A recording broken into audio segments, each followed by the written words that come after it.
Segunda-feira, 4 de agosto. Jair Bolsonaro está em prisão domiciliar. A ordem do ministro do Supremo, Alexandre de Moraes, foi motivada pelo descumprimento reiterado de medidas cautelares. Em ato público ontem no Rio, o ex-presidente se dirigiu aos apoiadores por meio de um telefonema do senador Flávio Bolsonaro, do PL. O filho de Bolsonaro também chegou a publicar a mensagem numa rede social. Moraes afirmou que o desrespeito às medidas cautelares foi tão óbvio que Flávio removeu a postagem depois. A menos de 2 dias para o início do tarifaço, o Brasil abre caminho para uma contestação formal das taxas de Donald Trump na Organização Mundial do Comércio. Um naufrágio mata quase 70 imigrantes no sul do Iêmen. O Jornal Nacional está começando.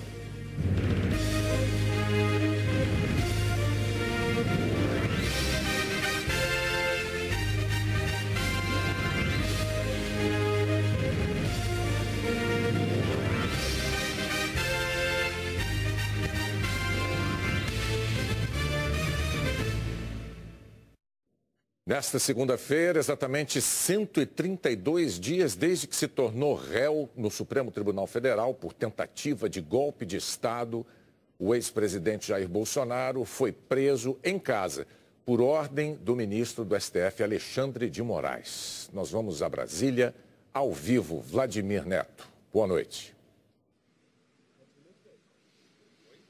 Boa noite, Bonner, Ana Luísa, boa noite a todos. Nós estamos em frente à entrada do condomínio onde mora o ex-presidente Jair Bolsonaro. As duas equipes da Polícia Federal que vieram cumprir a ordem do ministro Alexandre de Moraes chegaram aqui ao condomínio no fim da tarde, por volta das 6 horas. Os policiais estavam monitorando a localização de Bolsonaro pelo sinal da tornozeleira eletrônica e assim que ele se aproximou de casa, os policiais o abordaram em frente à garagem. Segundo fontes da Polícia Federal, o ex-presidente foi informado da decisão de prisão domiciliar e, num primeiro momento, não quis assinar.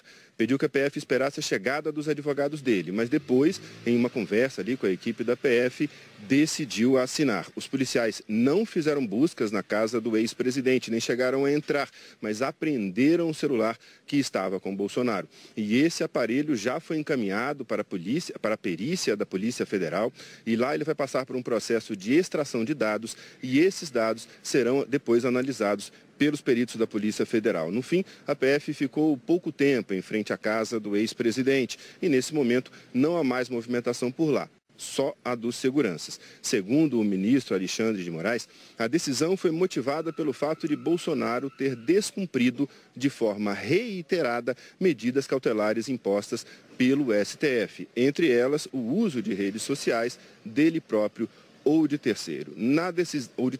Na decisão, o ministro Alexandre de Moraes citou a divulgação na internet do discurso de Bolsonaro por telefone para apoiadores que participaram de uma manifestação ontem em Copacabana.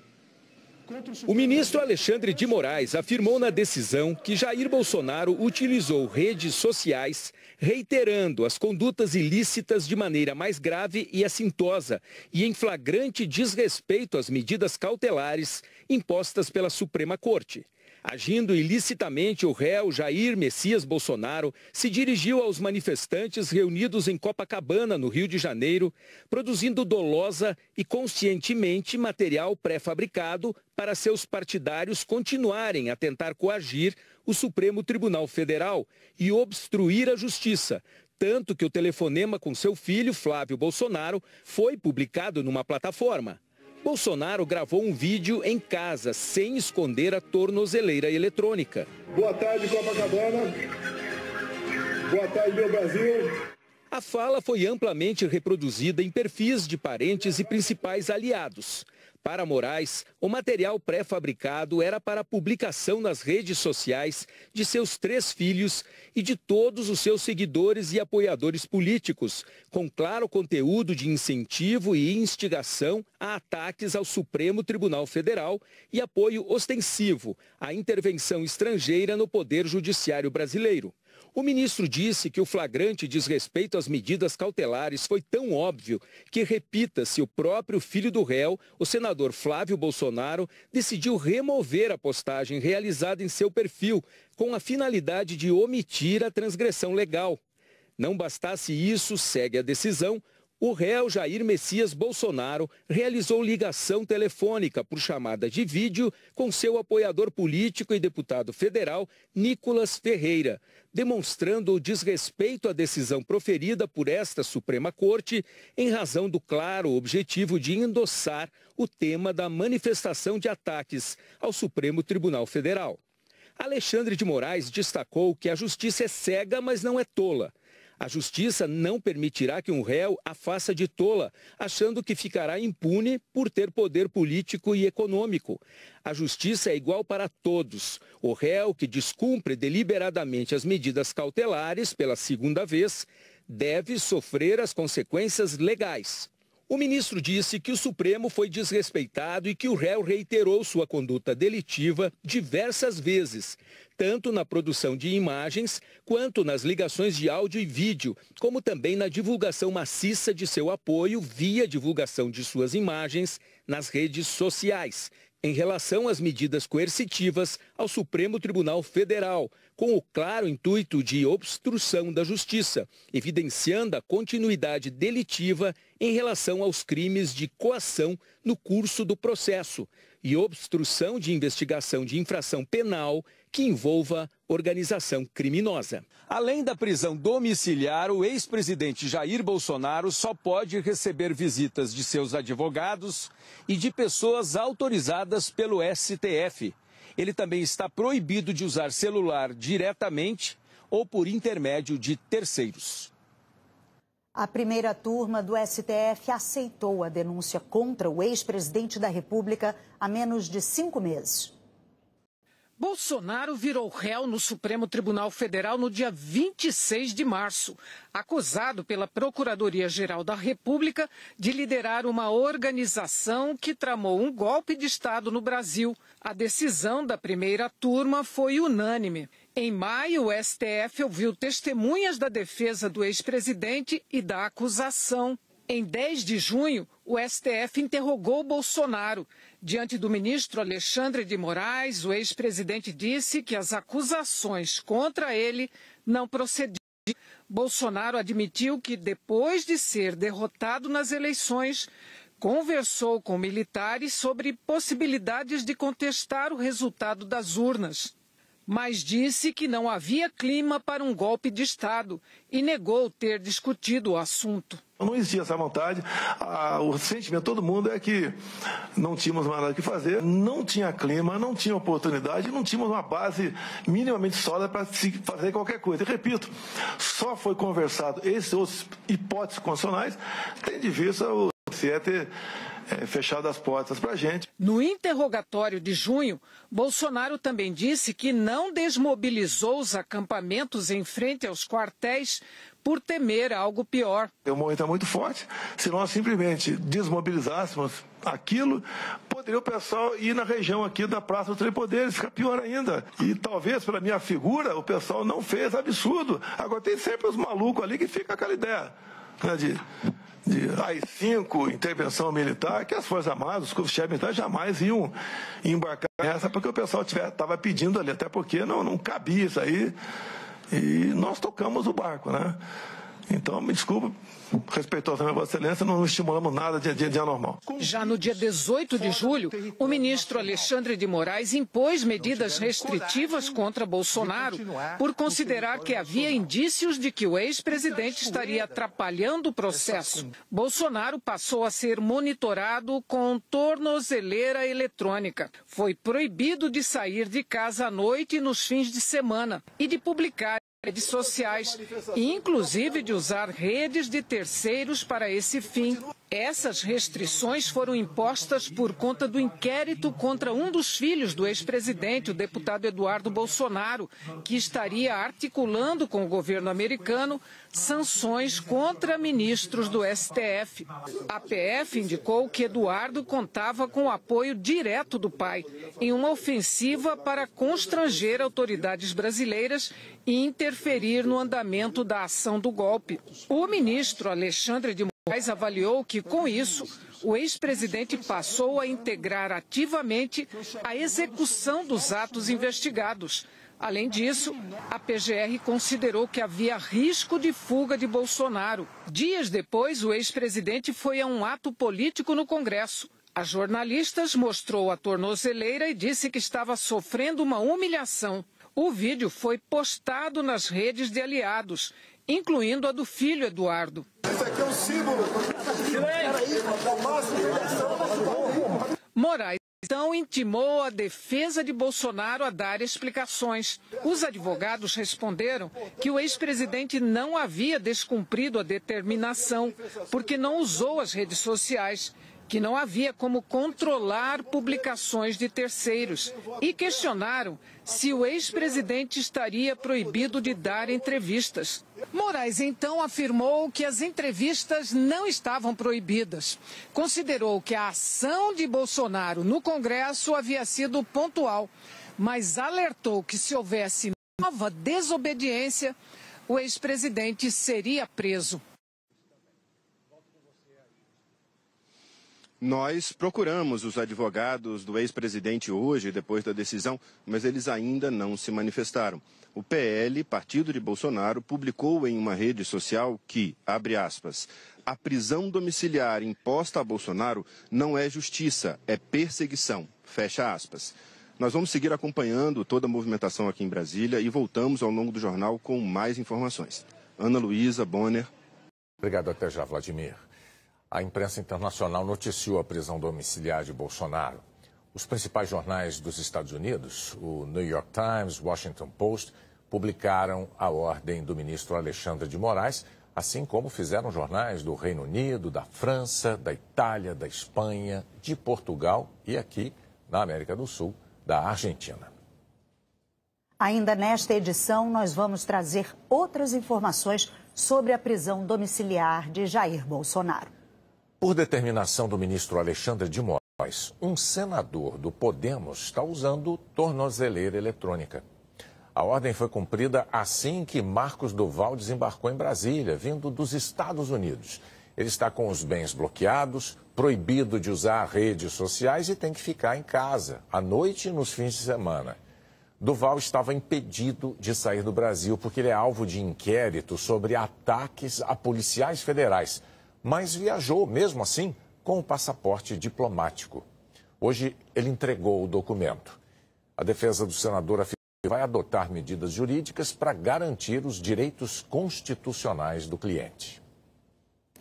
O ministro do STF, Edson Fachin, criticou hoje as sanções financeiras impostas a Alexandre de Moraes pelos Estados Unidos. Fachin esteve num evento na Fundação Fernando Henrique Cardoso, em São Paulo. Ao responder sobre a necessidade de ministros do Supremo exercerem a autocontenção, Fachin disse que é necessário buscar o equilíbrio. Não se deve ir tão depressa que pareça fuga, nem tão devagar que pareça covardia. Ou seja, do ponto de vista teórico, há que se buscar equilíbrio. E cada um dos integrantes do Supremo Tribunal Federal internalizar que a busca do equilíbrio não pode se confundir com omissão. Eu entendo que punir um juiz por decisões que tenha tomado é um péssimo exemplo de interferência indevida. E ainda mais quando isso advém de um país estrangeiro em relação a outro país soberano. Portanto, não me parece que seja um caminho dotado de alguma razoabilidade. Ao contrário, acho uma interferência evidentemente indevida. Isso funciona como uma espécie de ameaça. E aqui pode-se concordar ou não com as decisões de um determinado juiz. Quando não se concorda, recorre ou critica publicamente. Isto é próprio da democracia. Mas punir desta forma, ou mesmo punir internamente, juiz por decisão tomada pelo conteúdo dos efeitos políticos e ideológicos da decisão, é absolutamente indevido. É algo que, no meu modo de ver, representa uma ofensa aos princípios mais comezinhos da independência e da autonomia judicial. A seguir, o primeiro passo do Brasil para contestar na OMC o tarifaço de Donald Trump.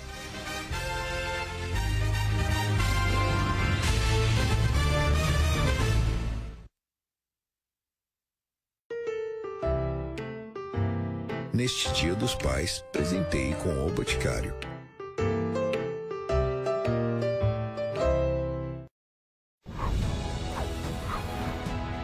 O Republicanos completa 20 anos, um partido conservador nos costumes e liberal na economia. Na Leste, a nossa bancada trabalha unida pelo avanço do Estado de São Paulo. Defendemos a economia livre, menos impostos, mais emprego para a nossa gente. Conheça o nosso manifesto político e filie-se ao Republicanos. Vem C10, você também. Republicanos, 20 anos de trabalho pelo Brasil. Para você que quer fugir do trânsito, ter mais praticidade no dia a dia e ainda economizar com combustível, mas tem dúvida se o consórcio é o melhor caminho? Escuta só essa história. Meu nome é Sabrina. Minha buzina virou um carinho para eles. É o meu jeito de estar pensando neles, estar presente. É aquela buzinada. Rodrigo sabe que aqui seus filhos vão ter acesso a um mundo mais e um futuro mais promissor. Fundação Bradesco. Só a educação transforma. Promoção Cliente Milionário Forte. Compre e concorra a R$1 milhão. Ovos brancos grandes com 20, 10,89. Batata lavada ou cenoura quilo, 2,98. Banana nanica ou laranja pera quilo, 3,49. Duvon, 3,19. Cupim bovino frigol ou friboia vácuo quilo, 31,98. Arroz branco piscinim tipo 5 quilos, 16,79. Cliente Milionário Forte. Maior chance e muita sorte. No Forte Atacadista.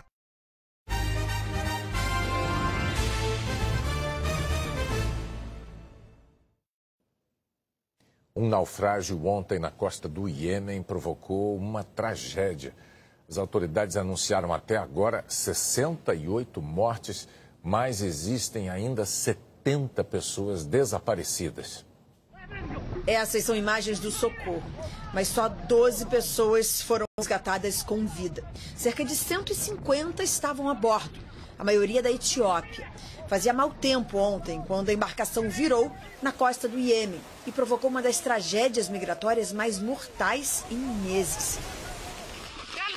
Todos os anos, milhares de pessoas fogem de repressão política, conflitos, seca e pobreza na região conhecida como Chifre da África, Somália, Djibouti, Etiópia e Eritreia. E se amontoam em barcos precários em direção ao Iêmen, apesar da guerra civil que também assola o país. O objetivo é ainda mais distante, uma vida melhor em nações mais ricas no Golfo, especialmente na Arábia Saudita. De acordo com a Organização Internacional para Migrações, da ONU, a rota migratória do Chifre da África para o Iêmen é uma das mais movimentadas e perigosas do mundo. No ano passado, cerca de 60 mil pessoas se arriscaram. Mais de 500 morreram.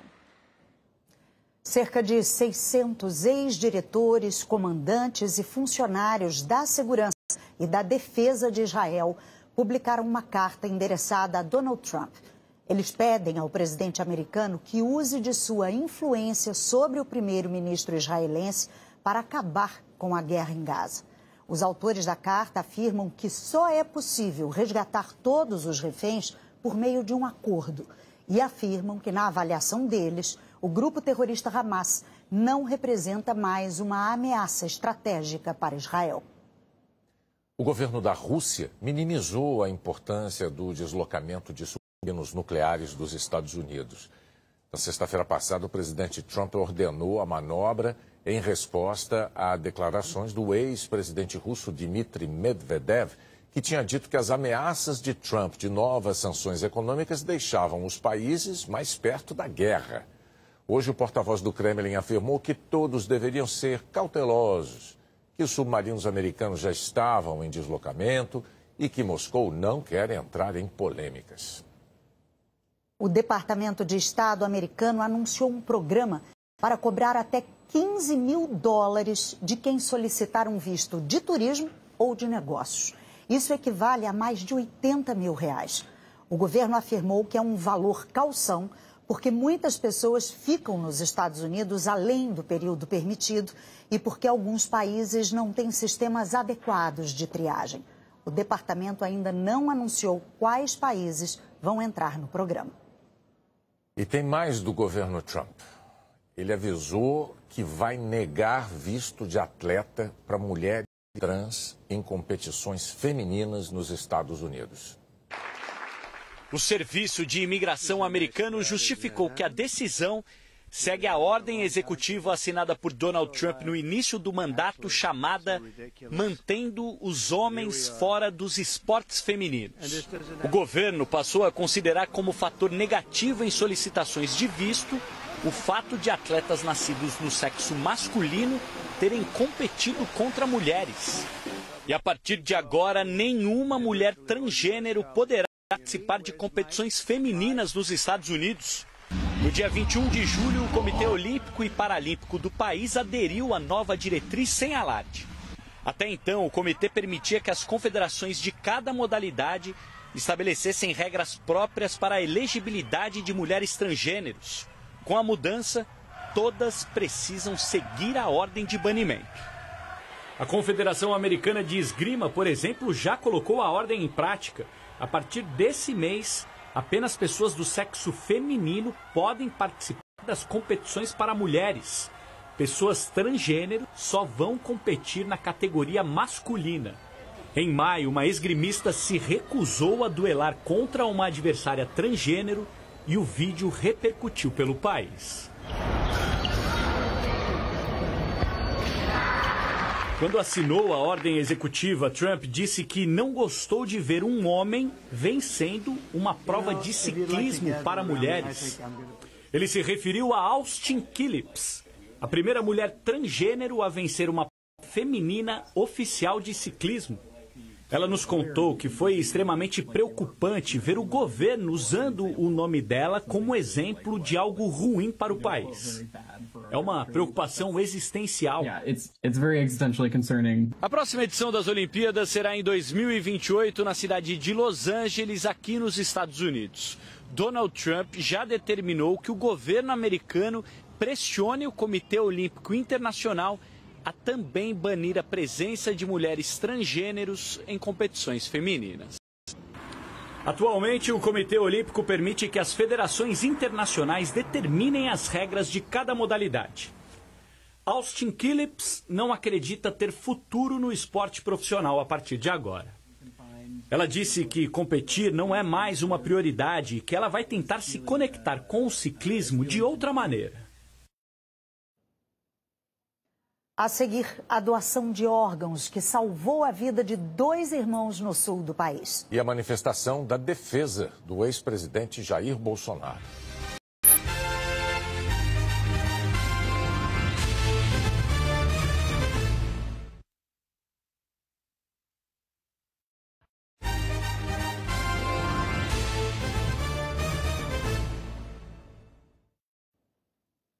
Os ministros que compõem a Câmara de Comércio Exterior deram um aval para o Brasil contestar o tarifaço de Trump na Organização Mundial do Comércio.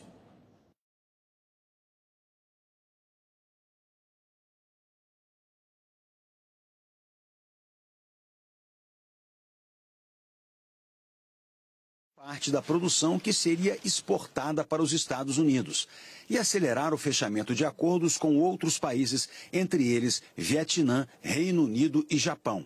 Até quarta-feira, o governo deve anunciar as primeiras medidas do plano de ajuda aos setores mais afetados. O plano de contingência, ele prevê várias medidas. Crédito, prevê uma delas, pode prever compras governamentais, não tem uma proposta, você tem várias medidas que devem estar concluídas aí e aí vão ser anunciadas. O Conselho de Ministros da Câmara de Comércio Exterior deu aval para o Brasil entrar na Organização Mundial do Comércio contra o tarifaço de Donald Trump. Esse conselho é formado pela vice-presidência e por 10 ministérios. A decisão de levar ou não adiante a medida será do presidente Lula. Em um evento em Brasília, o ministro das Relações Exteriores fez duras críticas à atuação de brasileiros na crise do tarifaço. Tenho enorme orgulho e sentido de responsabilidade na atual tarefa de liderar o Itamaraty na defesa da soberania brasileira de ataques orquestrados por brasileiros em conluio com forças estrangeiras. Nesse ultrajante conluio, que tem como alvo a nossa democracia, os fatos e a realidade brasileira não importam para os que se erigem em veículo antipatriótico de intervenções estrangeiras. A negociação comercial com o governo americano continua sendo uma prioridade para o Brasil. O ministro da Fazenda, Fernando Haddad, aguarda a confirmação de uma conversa esta semana com o secretário do Tesouro dos Estados Unidos, Scott Bessent. Em entrevista à Band News, Haddad disse que o Brasil pode discutir com os americanos a exploração dos minerais críticos, fundamentais para aviões militares, carros elétricos e baterias. Nós somos hoje um país mais independente porque somos mais diversos do ponto de vista da nossa pauta de exportação. Mas em se tratando da maior economia do mundo, o Brasil pode participar mais do comércio bilateral e, sobretudo, investimentos estratégicos.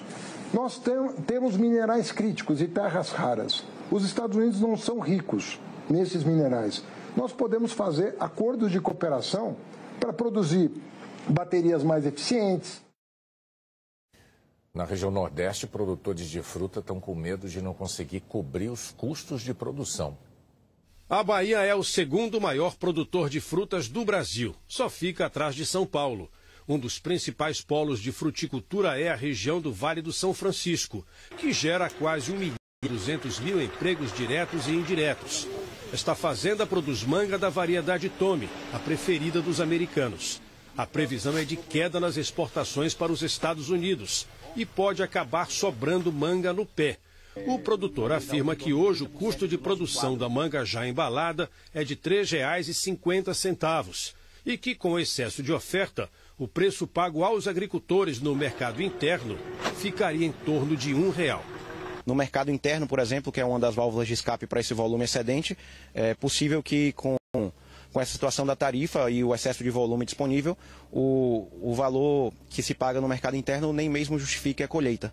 No ano passado, o Brasil exportou quase US$ 1 bilhão e 300 milhões em frutas e a manga lidera essas vendas. Bahia e Pernambuco são os maiores produtores. E o setor está apreensivo com os possíveis impactos na cadeia produtiva se o tarifaço americano sobre a fruticultura brasileira for mantido. Significa redução de contratação e maior endividamento daqueles que utilizam financiamentos bancários, que não vão conseguir vender sua fruta para poder honrar esses compromissos. O Vale do São Francisco também produz 98% da uva de mesa fina exportada pelo Brasil. No ano passado, só para os Estados Unidos, as vendas chegaram a US$ 42 milhões, segundo a Embrapa. Como o envio da fruta para os americanos só começa em setembro, o setor ainda acredita na possibilidade de uma solução negociada. Todos eles têm uma carteira de compradores, que estavam preparados para receber as do Brasil. Os produtores também estão tentando fazer a sua parte, Está todo mundo tentando contribuir, dar sua parcela de contribuição para minimizar o problema que pode acontecer na região. Em junho, o mercado de trabalho brasileiro gerou um saldo de 166 mil vagas novas com carteira assinada, 19% menos do que no mesmo período do ano passado. No primeiro semestre, a criação de postos formais de trabalho soma 1.200.000. O desemprego está baixo já registrado pelo IBGE, mas a oferta de 500 vagas de trabalho atraiu quase 3 mil pessoas na Grande São Paulo. Tio e sobrinho, duas gerações enfrentando a mesma dificuldade. Tem 3 anos já que eu estou longe do mercado de trabalho. Quando foi a última vez que você trabalhou com carteira assinada? 2019. Depois disso? Depois disso, não. Não conseguiu? Não consegui uma recolocação, não. Yuri e Juan se somaram a outras 2.700 pessoas que, desde a madrugada, fizeram fila para se cadastrar num feirão de emprego em Embu das Artes, na Grande São Paulo. Eu era auxiliar de produção, trabalhei quase 14 anos na última empresa. Aí eu tô parada, né? A fila é para buscar uma das 500 vagas em um centro de distribuição de mercadorias que vai ser inaugurado na semana que vem. O salário, R$ 2.025, com direito a vários benefícios. Plano de saúde e odontológico, participação nos lucros da empresa, transporte gratuito para o trabalho. E nem é preciso ter experiência na área. A única exigência é o ensino médio completo. Recém-formado em análise de sistemas, o Rian trabalha por conta própria e também entrou na disputa por uma vaga com carteira assinada. Eu acho que é algo mais concreto, né? O autônomo é muito 8 ou 80, é muito com base na procura dos clientes. E às vezes se não tem muito cliente a gente fica naquela, né? A fila, que tomou 4 quarteirões e meio, vai na contramão da taxa de desemprego de 5,8%, que segundo o IBGE é a menor da história. O professor de economia da Fundação Getúlio Vargas explica que muitos trabalhadores buscam uma oportunidade melhor. Se a gente tem no Brasil uma taxa de desemprego tão baixa e vê uma fila que é típica de um período de desemprego elevado, alguma coisa está fora de sintonia. E o que deve estar fora de sintonia é que existe uma série de, vamos dizer, de ocupações que as pessoas, de atividades que as pessoas estão realizando, que são atividades mais precárias. Isso mostra que o mercado de trabalho está com uma taxa de desemprego baixo, mas as ocupações que estão sendo geradas nesse mercado de trabalho são ocupações precárias. A professora da ESPM acrescenta que empregos como esse, com baixa exigência e carteira assinada, estão cada vez mais raros por causa das novas tecnologias. Essa fila, ela passa, em primeiro lugar, por essa transformação que está acontecendo no mercado e que a gente não prevê que vai diminuir ao longo do tempo. Então, isso faz com que, no momento que um profissional vê uma vaga dessa, que já tem uma tendência à escassez, sendo aberta com benefícios, isso gera esse volume tão grande que aconteceu hoje em São Paulo. O Guilherme ficou 7 horas esperando para fazer o cadastro. Enquanto a vaga não sai, ele vende doces na rua e faz planos para o futuro. O salário e a chance de carreira, que eu penso sempre na frente. Tipo, conseguir uma coisa nova e ter um dinheiro para estar investindo em mim também. Nos Estados Unidos, o presidente Donald Trump não gostou dos números divulgados pelo IBGE deles sobre o mercado de trabalho e demitiu a autoridade responsável pelos dados da economia.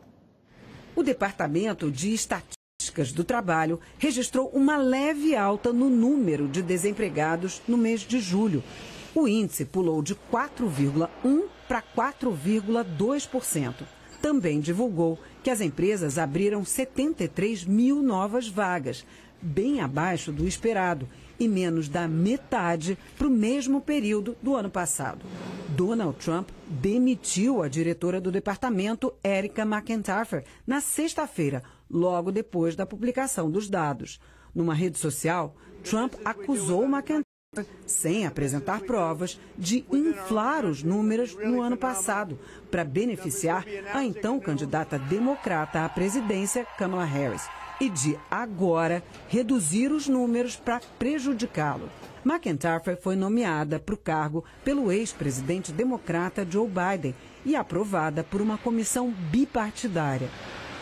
A Constituição americana, assim como a brasileira, tem um sistema de freios e contrapesos para supervisionar a atuação do governo. Produzir dados independentes e confiáveis faz parte desses mecanismos de fiscalização. O professor Michael Patrick Lynch, especialista em ética na política da Universidade de Connecticut, afirmou ao Jornal Nacional que a democracia depende de informações confiáveis. O que vemos com a demissão da diretora é mais um exemplo de ataque autoritário contra o conhecimento e a verdade. É parte de um padrão mais amplo para enfraquecer fontes de informação. Na mesma postagem, Trump voltou a atacar o presidente do Banco Central, Jerome Powell, por se recusar a aceitar pressões do governo para baixar os juros. Trump disse que Powell deveria ser aposentado. Diante das pressões, a diretora do Conselho do Banco Central, Adriana Kugler, pediu demissão e será substituída por um nome indicado por Trump. Nos primeiros dias de governo, Trump demitiu 17 inspetores, encarregados de identificar fraudes em agências federais. E em fevereiro, Trump retirou do cargo o diretor do Escritório de Ética Governamental, que fiscaliza possíveis conflitos de interesse. Na época, a preocupação era se o envolvimento de Elon Musk na máquina pública poderia beneficiar as empresas do bilionário. A seguir, o governo americano avisa que vai cobrar o equivalente a até R$80 mil por vistos de turismo ou de negócios. Um naufrágio no Iêmen deixa dezenas de mortos e desaparecidos.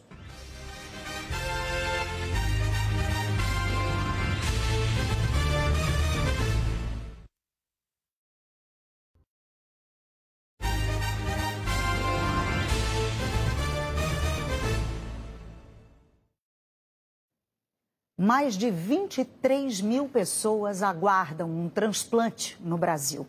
Na prática, elas dependem de uma decisão que cabe à família de possíveis doadores. Um gesto que salva vidas. Foi uma longa espera. Fez 7 anos que eu fiz a diálise. Estava fazendo a diálise. Faz 6 anos, 2 meses e 8 dias de diálise. Aos 58 anos, aí eu entrei para a máquina de diálise. E agora, dia 10 desse mês, veio a graça de Deus da gente receber o transplante. Os irmãos Jorge, de 64 anos, e Sérgio, de 67 anos, têm a doença renal policística do adulto, que causa o desenvolvimento de cistos nos rins, aumentando o tamanho do órgão. A doença é passada de geração em geração. Eles já perderam o pai e 2 irmãs com o mesmo diagnóstico. O rim vai deixando progressivamente de funcionar e a partir dos 50, 60 anos essas pessoas podem evoluir para uma necessidade de hemodiálise. A hemodiálise funciona como tratamento, mas a doença não tem cura. Para os 2 irmãos, a salvação estava no transplante. Um rim transplantado não desenvolve a doença. O Jorge estava à frente na fila e foi chamado primeiro. Ele só descobriu que o Sérgio também receberia um rim quando já estava no hospital. Aí chegou a doutora e me chamou. Jorge, você vai ser transplantado de madrugada e o outro rim foi pro meu irmão. Aí alegria total, né? A notícia que os irmãos tanto esperavam chegou ao mesmo tempo porque os 2 eram compatíveis com o doador, uma pessoa que sofreu morte encefálica. A família autorizou a doação e as cirurgias aconteceram, uma na sequência da outra, aqui na Santa Casa de Maringá, no Paraná. É muito importante para que as famílias que têm algum ente querido em morte encefálica, que façam a doação, porque esse exemplo dos irmãos aí é um exemplo bonito, um fato concreto, de como a gente pode ver como o transplante realmente ele muda a vida e torna as pessoas que foram agraciadas por ele mais felizes. Mais de 23 mil pessoas se inscreveram para receber um transplante no Brasil neste ano, segundo a Associação Brasileira de Transplante de Órgãos. 1 a cada 3 precisa de um rim. Pelo regulamento do Sistema Nacional de Transplantes, a identidade do doador deve ser mantida sob sigilo. Quem ganhou uma nova vida graças à generosidade de desconhecidos está grato. Eu só tenho a agradecer a essa família pelo gesto de bondade que fizeram por nós. Uma coisa que eu queria transmitir para essa família, tá? A gente não sabe quem, não conhece, mas tem muito desejo de conhecê-lo um dia, poder pegar na mão, apertar a mão, dar um abraço caloroso e dizer para eles que esse órgão que eles doaram, certamente a gente vai cuidar com muito carinho e vai estar em boas mãos. É importante e é bonito ver isso acontecer. É hora da previsão do tempo para amanhã em todo o país. Boa noite, Jaqueline. Boa noite, Bonner, Ana Luísa, e boa noite para você.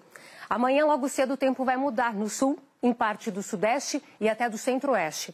Essa frente fria que agora passa por Santa Catarina e forma nuvens de chuva forte no estado, já vai estar na altura de São Paulo amanhã. E essa alta pressão, que começa a avançar pelo oceano, vai reforçar as áreas de instabilidade. Com isso, a previsão de chuva constante ao longo do dia, do norte gaúcho até o Paraná. Há risco de alagamentos. Pode chover bastante em Florianópolis e em Curitiba, com pouca variação de temperatura. Mínimas de 10 e 13 e máximas de 15 e 17. Em Campo Grande, chove um pouco menos e deve fazer 25 graus. Mesma temperatura do Rio. Em São Paulo, máxima de 18 graus. A mínima será registrada à noite, com 12. Na região da Campanha e no sul do Rio Grande do Sul, de manhã os termômetros devem ficar na casa dos 4 graus, com risco de geada. Já no norte e no nordeste, há aviso de temporais. Do leste de Alagoas ao da Paraíba, do norte do Maranhão ao Amapá, norte de Rondônia, parte do Amazonas e divisa com Acre. O tempo vai ficar nessas duas áreas aqui do mapa. Em quase todo o Rio Grande do Sul, com sensação de frio. E do norte paulista até o sul de Roraima, com temperaturas mais altas e ar seco. No interior de São Paulo, ao centro-sul do Piauí, a umidade pode cair para menos de 20%. Pior condição onde está vermelho, em Mato Grosso, no Tocantins e em Goiás. Em Palmas, máxima de 37 graus. 36 em Teresina, 33 em Boa Vista, 30 em Rio Branco, Cuiabá e Fortaleza e 28 graus em João Pessoa e no Recife. Ao longo da semana, a tendência é que o calor continue em quase todo o centro-oeste, interior do nordeste e também no norte, com temperaturas de até 39 graus. Em laranja, mais claro, em parte do sudeste e também do nordeste, termômetros vão ficar ali nos 26 e no sul até os 20. Enquanto em Porto Alegre as máximas previstas vão variar de 13 a 20 graus até sexta-feira, em Palmas a situação é bem diferente, com temperaturas de 37 e 38 graus. Bonner, Ana Luísa. Reflexos de um país de dimensões continentais, como a gente ouve o chavão, né, Jaqueline? Obrigado. Agora a gente vai voltar para Brasília, porque o Marcos Lozecan tem mais informações sobre a prisão domiciliar do Jair Bolsonaro. Lozecan. Boa noite, Bonner. Boa noite a todos. Nós falamos agora aqui da frente do Supremo Tribunal Federal. Agora há pouco, a defesa de Jair Bolsonaro soltou uma nota. Eu vou ler para vocês. Os advogados afirmaram que a defesa foi surpreendida com a decretação domiciliar, tendo em vista que o ex-presidente Jair Bolsonaro não descumpriu qualquer medida. A defesa afirmou ainda que na última decisão do Supremo constou expressamente que em momento algum Jair Messias Bolsonaro foi proibido de conceder entrevistas ou proferir discursos em eventos públicos e que ele seguiu rigorosamente essa determinação. Segundo os advogados, a frase "Boa tarde Copacabana, boa tarde meu Brasil, um abraço a todos, é pela liberdade estamos juntos", pode ser compreendida como descumprimento de medida cautelar, nem como ato criminoso. A defesa afirmou que vai recorrer. Bonner, Ana Luísa. Marcos Lozecan trazendo ao vivo de Brasília, então, a palavra da defesa do ex-presidente Jair Bolsonaro, que está em prisão domiciliar desde a tarde de hoje. Logo mais, depois de Tela Quente, tem Jornal da Globo com a Renata Lopretti. Boa noite. Uma boa noite para você.